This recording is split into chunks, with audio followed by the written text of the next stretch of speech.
Move Moritel, un monde nouveau vous appelle.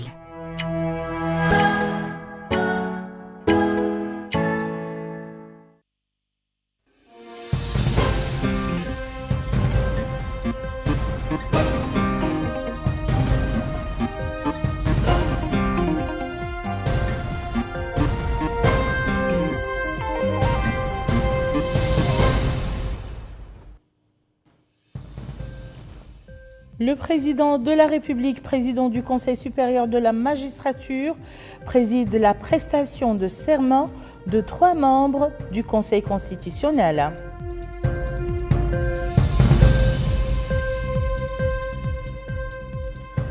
Le président de la République et président de l'Union africaine s'entretient avec le président du Conseil de souveraineté de transition de la République du Soudan.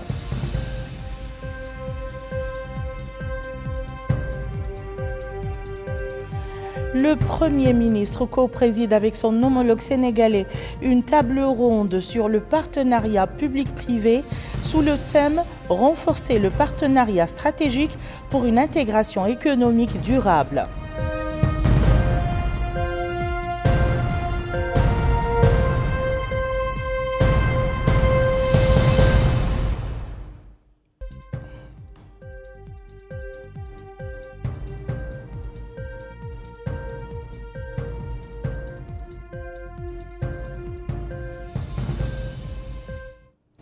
Mesdames, Mesdemoiselles, Messieurs, bonsoir. À la une de cette édition, la cérémonie de prestation de serment présidée par le président de la République, Mohamed Ould Cheikh El Ghazouani, ce mardi à la présidence de la République à l'occasion de l'entrée en fonction de 3 nouveaux membres du Conseil constitutionnel.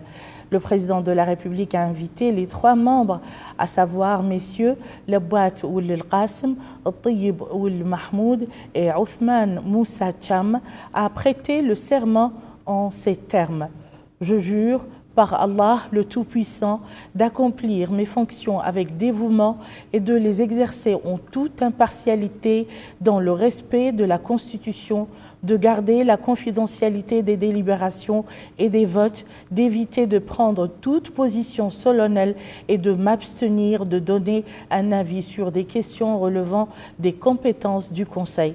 La cérémonie de prestation de serment s'est déroulée en présence de messieurs Mohamed Bamba Meguet, président de l'Assemblée nationale, Diallo Mamadou Batia, président du Conseil constitutionnel, Moulay Ould Mohamed Laghdaf, ministre secrétaire général de la présidence de la République, Mohamed Mahmoud Ould Cheikh Abdullah Ould Bouye, ministre de la Justice, Cheikh Ahmed Ould Sid Ahmed, président de la Cour suprême, Isselmou Sidel Mustafa, président du Haut Conseil islamique pour la Fatwa, Hamed Ould Ahmed Talib, président de la Cour des comptes, Mohamed Emin Ould Mohamed, procureur général de la Cour suprême, Mohamed Mahmoud Ould Lemmat, conseiller à la présidence de la République, et Benet Mentir Khalas, secrétaire général du Conseil constitutionnel. La page diplomatique marquée, je vous le disais, dans les titres par l'audience accordée par le président de la République et président de l'Union africaine, Mohamed Ould Cheikh El Ghazouani, au Premier ministre sénégalais, Ousmane Sonko, et la délégation qui l'accompagne. Le chef de l'État et le Premier ministre sénégalais ont ensuite eu un entretien à huis clos avec l'hôte sénégalais qui effectue une visite d'amitié et de travail dans notre pays. L'entretien a porté sur les relations fraternelles bien établies entre les 2 pays frères, le renforcement des relations bilatérales et la nécessité de diversifier et d'élargir la coopération commune.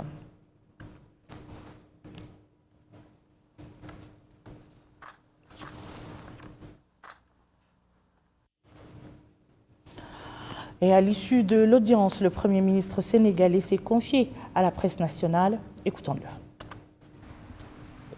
Nous avons, ma délégation et moi, été reçus par son Excellence, Monsieur le Président de la République islamique de Mauritanie, le Président El Ghazouani. Une audience qui nous a permis d'échanger d'abord entre les 2 délégations Et ensuite, le président m'a fait l'honneur de me prendre en tête-à-tête. Et nous avons longuement traversé toutes les thématiques liées à la collaboration entre nos deux États, mais également des thématiques liées à l'ensemble sous-régional, mais également aux problèmes de notre continent. Je tiens à remercier très sincèrement le président Al-Ghazouani, à mon nom propre, au nom de son Excellence le président Bassirou Diomaye Diakhar Faye, mais également au nom de toute ma délégation et au nom du peuple sénégalais pour cette hospitalité. Remercier toute la délégation mauritanienne pour ces 2 jours pendant lesquels nous avons allié l'utile à l'agréable et, à n'en point douter, contribuer à raffermir davantage les relations séculaires entre nos 2 États et nos 2 peuples. Avec le président Ghazouani, nous avons effectivement discuté de toutes les problématiques qui ont été au centre des discussions entre les 2 délégations. Les problématiques liées à l'énergie, aux hydrocarbures, les problématiques liées à l'OMVS, les problématiques liées à la circulation et l'établissement des populations de part et d'autre, au transport également avec le pont de Rosso, les problématiques liées à la question de la pêche également. Donc la discussion a été très profonde, mais ce qui me réjouit, c'est de constater une parfaite convergence de vues avec la partie mauritanienne, confortée par son Excellence le président Ghazouani, ce qui doit nous fonder tous à espérer et même à croire à des lendemains beaucoup plus prospères, beaucoup plus amicaux entre nos 2 peuples, entre nos 2 pays, entre nos 2 États. En tout cas, en ce qui nous concerne, le président de la République, Bassirou Diomaye Faye, et le gouvernement que je dirige ne ménageront aucun effort pour que les relations entre nos 2 pays soient portées à des niveaux jamais égalés par le passé. Nous y sommes tenus par la géographie, par l'histoire, par la sociologie et la culture. Autre rencontre, celle que le président de la République et président de l'Union africaine a eue hier soir en privé au palais présidentiel avec le président du Conseil de souveraineté de transition de la République du Soudan, le général Abdel Fattah Abdelrahman Al-Burhan, juste après son arrivée à Nouakchott. L'entretien, qui s'est ensuite élargi aux délégations d'accompagnement mauritaniennes et soudanaises, a porté sur l'importance d'une concertation continue en vue de rehausser le niveau des relations bilatérales entre les 2 pays frères, ainsi que sur les moyens de renforcer la coopération et de l'orienter vers des horizons plus larges.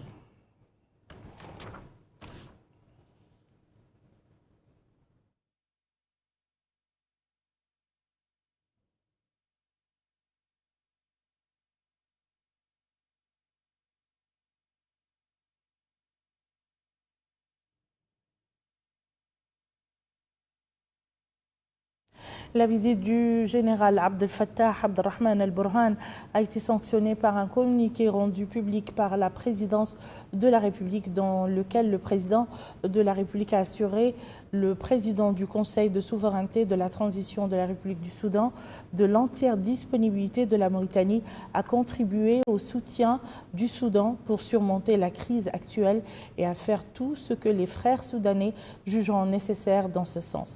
Yad Ali Fall nous livre l'intégralité de ce communiqué.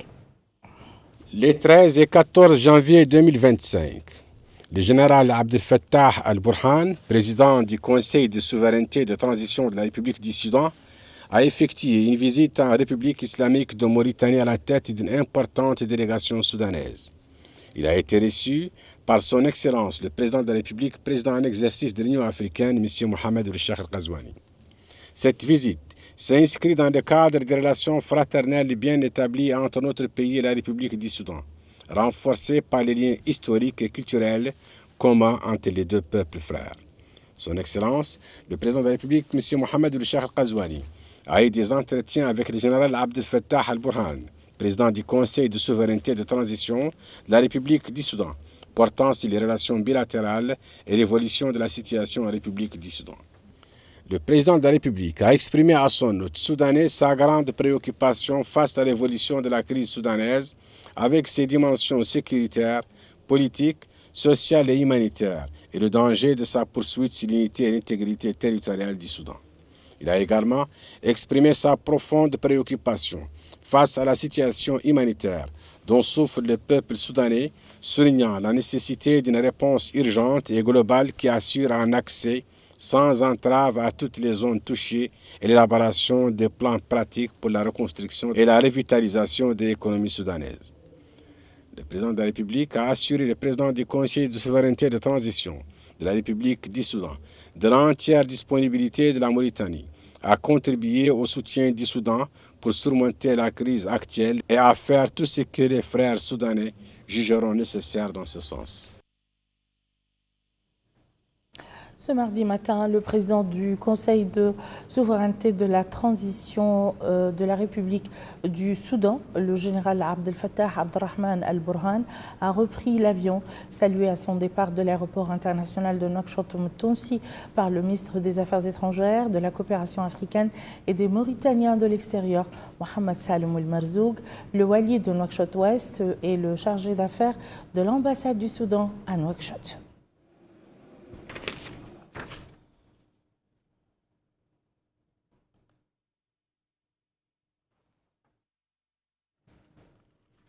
Mokhtar Oueljaï et son hôte sénégalais Ousmane Sonko sont arrivés cet après-midi dans la capitale économique Nouadhibou, accompagnés de plusieurs membres du gouvernement des deux pays,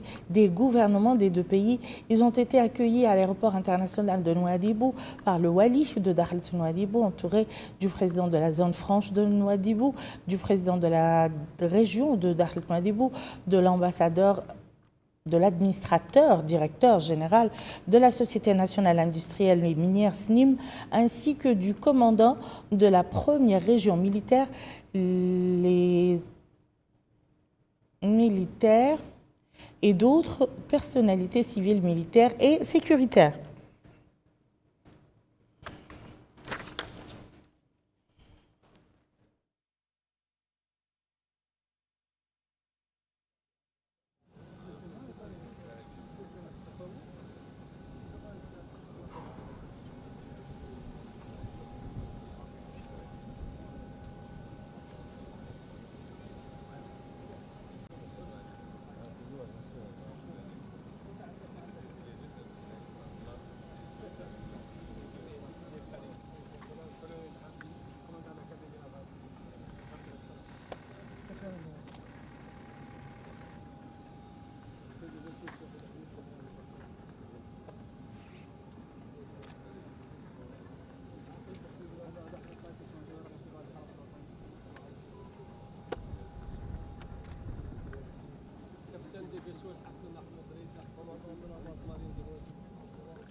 Merci beaucoup. Vous présentez Monsieur Québec, assistant.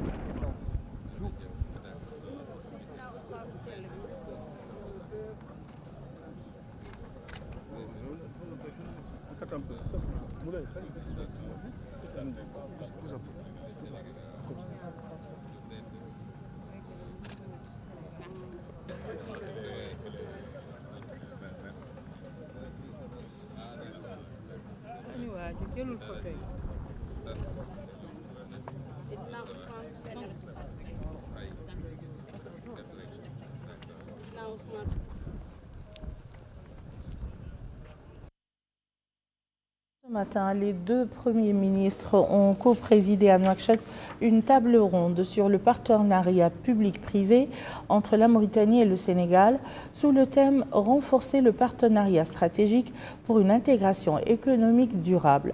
La rencontre a permis aux deux parties d'échanger sur les opportunités d'investissement dans des secteurs comme l'énergie, des mines, de la pêche, de l'élevage et de l'agriculture. Le point avec Aminata Khan. Comment renforcer le partenariat stratégique pour une intégration économique durable entre la Mauritanie et le Sénégal? C'est l'objectif de cette table ronde. Les deux parties ont discuté des opportunités d'investissement, mais également du renforcement du partenariat dans les secteurs tels que l'énergie, les mines, la pêche, le développement durable, mais aussi et surtout l'agriculture. Le Premier ministre El Mortar Ould Diaye a présenté devant l'assistance les opportunités d'investissement et les capacités promoteuses des deux pays. Nous pensons que nos pays disposent d'atouts importants dont je peux citer, vous l'avez tous dit, nos ressources et nos potentialités en énergie renouvelable, énergie gaz, hydraulique, le vent, le soleil, l'agriculture et l'élevage, la pêche et l'industrie, nos potentialités énormes et les opportunités pour asseoir une industrie de substitution de nos importations, une industrie compétitive et diversifiée, le commerce et l'investissement dans les zones économiques spéciales et les zones de libre-échange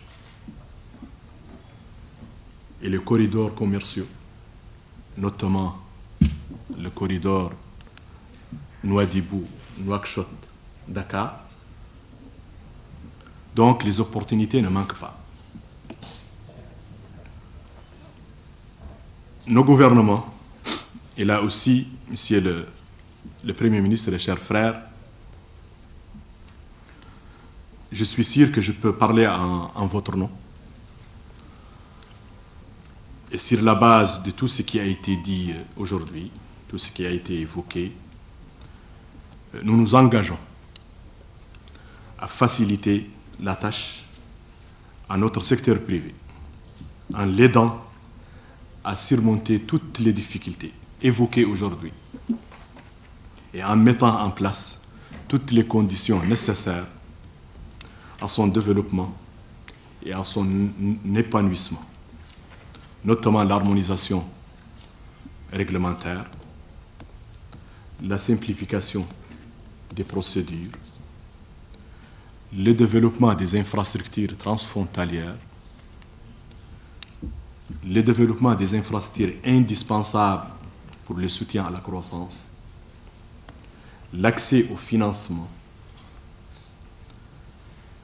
l'application rigoureuse des lois sur les contenus locaux, et pourquoi non, d'unifier et de convenir ensemble un cadre commun pour gérer le contenu local dans nos pays.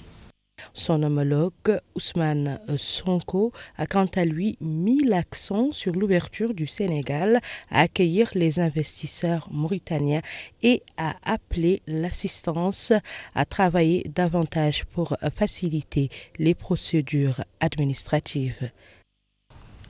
Les investisseurs mauritaniens sont les bienvenus au Sénégal. Et ils le savent, je crois qu'il y a beaucoup d'investissements et de plus en plus importants du secteur privé mauritanien au Sénégal. Et avec le président Razouani, particulièrement, et j'insiste beaucoup, mais également avec le président Bassirou Diomaye Faye, je crois que les actes qui ont été posés, mais avant même notre avènement au pouvoir, j'ai tendance à dire que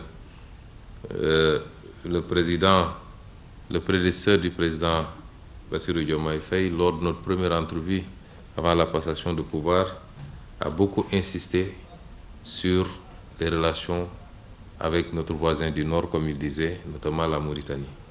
Donc les choses ont été bien lancées bien avant nous, je pense. Et notre responsabilité, c'est de faire beaucoup plus. C'est de hisser ces relations à un niveau qu'elles n'ont jamais atteint dans le passé. C'est notre responsabilité. Et nous allons y travailler, puisque la volonté a été largement manifestée de part et d'autre. Mais dans la relation, comme nous disons, il faut beaucoup plus de Mauritanie au Sénégal et beaucoup plus de Sénégal en Mauritanie. Souvent on dit que c'est deux peuples, c'est un seul et même peuple, mais deux États. Nous devons le matérialiser maintenant concrètement par ce que je dis, pas seulement en termes sociaux, socio-culturels. Nous savons que, évidemment, et surtout particulièrement dans les zones frontalières, il est impossible d'imposer une barrière. La frontière n'existe pas pour ces populations. Mais il faut qu'au niveau des États, que nous puissions aller beaucoup, beaucoup plus loin. Et cette matérialisation va passer par une parfaite réciprocité. Tout ce qu'un homme d'affaires mauritanien peut faire au Sénégal, un homme d'affaires sénégalais doit pouvoir le faire en Mauritanie, dans les mêmes conditions, et vice-versa. Il faut qu'on puisse atteindre ce niveau-là, et pour cela, il faut que toutes les barrières soient levées.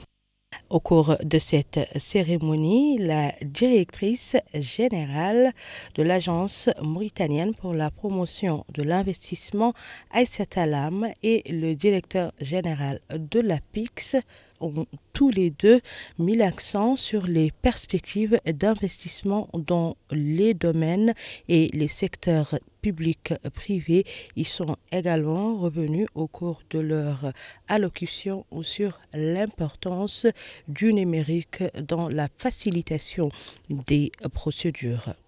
Les autres intervenants ont aussi pris la parole. Tous ont mis l'accent sur l'importance du renforcement du partenariat entre nos deux pays pour une intégration économique plus durable et au profit de nos populations respectives qui ne font qu'un. Hier soir, Ousmane Sonko et sa délégation étaient les hôtes à dîner du Premier ministre Mokhtar Ould Diaye, ainsi que plusieurs membres du gouvernement, en plus du directeur de cabinet du Premier ministre et notre ambassadeur de Mauritanie au Sénégal.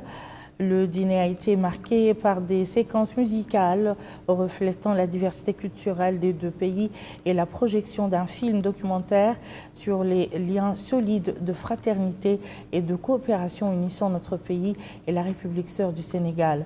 De même, une exposition d'articles artisanaux illustrant le riche patrimoine artistique et culturel de notre pays a été organisée.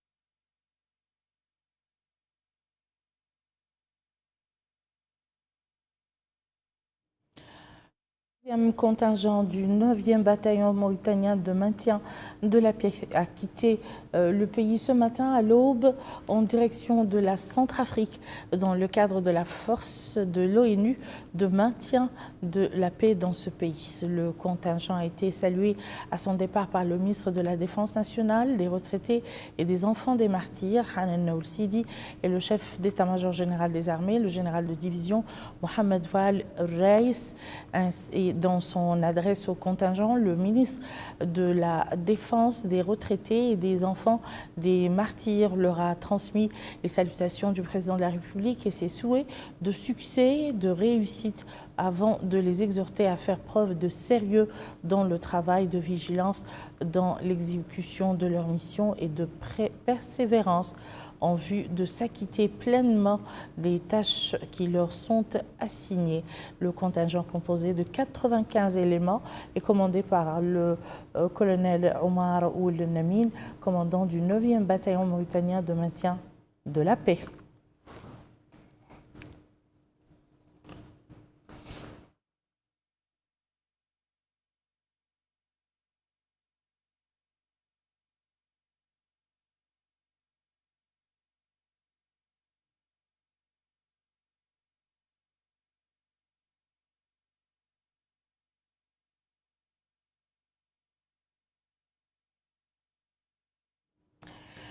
L'actualité est marquée par ailleurs ce jour par la signature d'un mémorandum d'entente entre la Fédération des services relevant de l'Union nationale du patronat mauritanien et l'organisation professionnelle du secteur numérique du Conseil national des affaires du Sénégal. Une cérémonie présidée par le ministre de la Transformation numérique et de la modernisation de l'administration en présence des présidents du patronat mauritanien et sénégalais. Mohamed Ould Khattat nous en dit plus. Qu'a eu lieu cette cérémonie de signature d'un protocole d'accord entre la Fédération des services de l'Union du patronat mauritanien et l'Organisation des professionnels du numérique du Sénégal, du Conseil national du patronat du Sénégal, qui a été supervisé par le ministre de la Transformation numérique et de la modernisation de l'administration, M. Ahmed Salim Ould Chouaka, en compagnie des présidents des associations patronales de Mauritanie et du Sénégal, M. Mohamed Zain Al-Abidine, le Cheikh Ahmed et Badi Agne. L'occasion pour le président de la Fédération des services de l'Union nationale du patronat mauritanien, M. Mohamed Wael, de souligner. Je ne peux que me réjouir, et au nom de la Fédération des services et au nom du patronat, remercier le patronat sénégalais d'avoir pris l'initiative de venir aujourd'hui avec le Premier ministre pour renforcer davantage ses relations économiques et avec le bras opérationnel qui est le Conseil d'affaires Mauritanie-Sénégal. Je vous souhaite encore la bienvenue et je remercie le Monsieur le ministre par sa présence pour témoigner de la volonté politique exprimée tout au long de nos discussions pour développer aussi les relations économiques et particulièrement celles digitales avec la Mauritanie. Pour sa part, le président de l'Organisation des professionnels du numérique du Sénégal, M. Antoine Ngom, a indiqué. Je dois dire que c'est un immense plaisir pour moi aujourd'hui de participer à cette présente signature de convention de partenariat avec mes homologues mauritaniens de la Fédération des services. Je voudrais remercier très sincèrement Monsieur le ministre d'avoir bien voulu présider cette séance. Je suis sûr qu'il a été invité en short notice, mais il a tenu à être là et marquer l'intérêt de la Mauritanie, de son gouvernement, pour la coopération, le renforcement des relations économiques entre le Sénégal et la Mauritanie, mais également dans le cadre du numérique où nos deux pays ont placé ce secteur en l'érigeant en secteur prioritaire dans nos stratégies économiques. Et donc cette présence aujourd'hui nous oblige, nous, secteur privé du numérique, à œuvrer, à tout mettre en œuvre pour que le numérique, qui est considéré comme un secteur prioritaire dans nos pays, joue son rôle de levier de transformation économique et sociale dans nos pays. Il faut noter que la signature de ce protocole d'accord intervient en marge de la visite qu'effectue le Premier ministre sénégalais dans notre pays en vue de renforcer la coopération entre nos deux États dans tous les domaines. Et dans le sillage de la visite du Premier ministre sénégalais dans notre pays, les ministres mauritaniens et sénégalais de la pêche ont visité hier soir l'Office national d'inspection sanitaire des produits de la pêche et de l'aquaculture, ONISPA, l'occasion pour l'hôte sénégalais de s'informer sur les missions de l'Office en termes de surveillance de la qualité et de la santé des produits halieutiques. Le point avec Maïmouna Lo.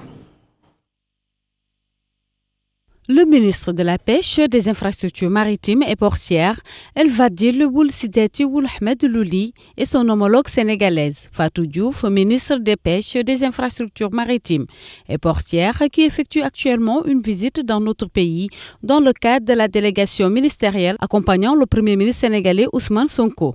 Ont visité les laboratoires de chimie et de biologie de l'Office national d'inspection sanitaire des produits de la pêche et de la pisciculture à Nouakchott. Au cours de cette visite, la délégation a reçu des explications détaillées sur les tâches effectuées par ces laboratoires en vue de contrôler la qualité et la santé des produits de la pêche avant leur exportation ou leur consommation locale et sur leur grand potentiel dans le domaine des tests et de l'audit.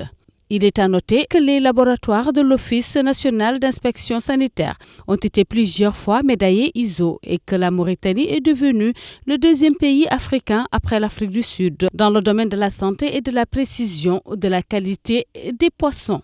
Les exportations maritimes mauritaniennes sont certifiées dans les pays européens, japonais, brésiliens et bien d'autres pays du monde.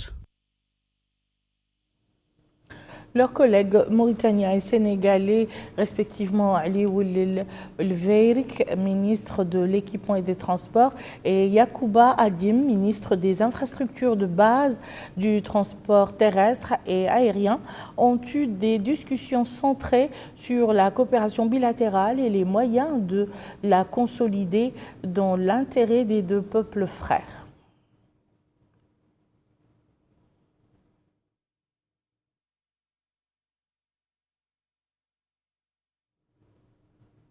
Le ministre de la Santé, Abdallah Sidi Mohamed Wadi, a participé ce mardi par visioconférence à la réunion d'urgence des ministres africains de la Santé. La réunion tenue sous les auspices de l'Organisation mondiale de la santé, OMS, vise à discuter de la sélection du nouveau directeur régional de l'OMS pour l'Afrique à la suite du décès du précédent directeur, le docteur Faustin Engelbert Duglil. Les ministres ont discuté des défis sanitaires auxquels le continent est confronté, mais aussi de l'importance de renforcer les systèmes de santé, la lutte contre les maladies infectieuses et la réalisation de la couverture sanitaire universelle dans le cadre de la vision de l'OMS. Direction la capitale du Oud el-Gharbi, dans laquelle se sont clôturées les rencontres de la mission ministérielle avec les autorités administratives, les élus et les acteurs de la société civile. Durant son séjour à Ayoun, la mission a noté les principaux problèmes auxquels la wilaya est confrontée. Yad Alifal. Après 2 jours de discussions et de débats, le Forum régional de concertation pour la planification des priorités de développement de la wilaya du Oud el-Gharbi a pris fin. Les recommandations ont été consignées dans les rapports. Au cours des 2 jours, tous les défis auxquels fait face la wilaya dans ses différentes muqata ont été énumérés en présence des autorités locales, administratives, des élus, des représentants de la société civile, des jeunes, des femmes de la wilaya. La présidente de la commission ministérielle, Mme Amal Mtmouloud, ministre de l'Hydraulique et de l'Assainissement, a déclaré que le gouvernement est conscient des problèmes que connaît la wilaya et les différents défis auxquels font face ses habitants. Mais l'objectif était de sortir avec une feuille de route pour prioriser les priorités. Elle a loué la participation des différents intervenants. Le Wali du Oud el-Gharbi a de son côté remercié les participants qui, selon lui, ont été d'un grand apport à ces forums. président de la région du Hod el-Karbi, a de son côté remercié les participants pour leurs interventions. Le maire d'Ayoun a également prononcé un discours dans lequel il est revenu sur les priorités de la wilaya. Les membres de la délégation ont rappelé les moyens qui seront mis en place pour résoudre les problèmes. Les participants ont loué cette approche du gouvernement qui vise à approcher les citoyens pour connaître ces problèmes afin de leur trouver des solutions. Retour à Nouakchott pour parler de la visite effectuée ce mardi par la ministre des Affaires sociales, de l'Enfance et de la Famille au niveau de certains établissements relevant de sa tutelle, et ce dans le but de s'informer de leur degré de rendement. Mohamed El-Khattat. C'est une visite dans plusieurs jardins d'enfants et établissements d'enseignement préscolaire pour en évaluer l'état et la préparation à jouer le rôle pour lequel ils ont été créés, qu'intervient cette tournée de la ministre de l'Action sociale, de l'Enfance et de la Famille, Safia Mententaha, qui a inauguré ici le démarrage des activités de certains d'entre eux, notamment le centre de nutrition communautaire relevant du programme national de lutte contre la malnutrition. La ministre a précisé qu'elle est venue s'enquérir du fonctionnement de ces établissements éducatifs et s'assurer qu'ils répondent au programme national de préscolaire. De même, a ajouté la ministre que j'ai supervisé le lancement d'une composante essentielle qui est le centre de nutrition. Je suis heureuse de constater que ces infrastructures d'enseignement préscolaire sont prêtes à jouer pleinement leur rôle dans l'opération éducative, que ce soit sur le plan des équipements que des monitrices et du personnel d'encadrement. J'ai également visité, a précisé la ministre, l'école des non-voyants dans la wilaya de Nouakchott-Ouest, où j'ai inauguré une unité informatique financée par la Banque mondiale qui permettra aux enfants non-voyants de bénéficier de formations les rendant capables d'imprimer les documents pédagogiques en langue braille. La tournée a englobé le centre de formation et de promotion sociale des enfants en situation de handicap à Tefrak Zena, visitant les salles de classe pour s'informer du déroulement des cours et côtoyant de près les élèves de cette école des aveugles. Le ministère de l'Environnement et du Développement durable et l'Université Sup Management ont signé aujourd'hui un mémorandum d'entente portant sur un certain nombre de volets comme l'éducation, la gestion et la fourniture d'une base de données permettant de développer le système informatique. Maïmouna Lo. Ce protocole de signature d'accord entre le ministère de l'Environnement et du Développement durable et l'Université Sup Management couvre plusieurs domaines, notamment la formation, la gestion rationnelle des ressources en eau et des ressources marines, l'appui consultatif, la mise à disposition d'une base de données et le développement du système d'information. Dans son allocution, le secrétaire général du ministère de tutelle, Moulay Ibrahim, déclare qu'il valorise tout particulièrement cet accord signé aujourd'hui au renouvellement, dans le cadre du programme ministériel qui puise essentiellement sa référence stratégique dans la volonté du ministère de renforcer ses capacités, aussi bien en matière de formation que de recherche scientifique. Il a ajouté qu'il compte sur l'université dans le cadre de cet accord pour permettre au secteur d'atteindre de meilleurs niveaux sur le plan technique en formation et sur le plan scientifique pour le développement des ressources humaines. De son côté, le président directeur général de l'Université Sup Management a réaffirmé l'engagement de son institution à accompagner les plans de développement et les stratégies nationales. Il indique que la signature de ce protocole d'accord qui est au cœur de cette rencontre constitue le fruit de la culture de l'ouverture, de l'engagement et d'une approche d'intégration entre l'enseignement supérieur, la recherche scientifique et le secteur de l'environnement et du développement durable.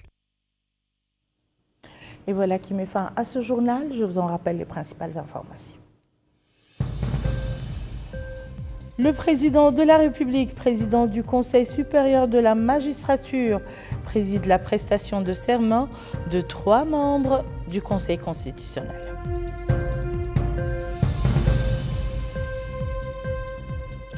Le président de la République et président de l'Union africaine s'entretient avec le président du Conseil de souveraineté de transition de la République du Soudan.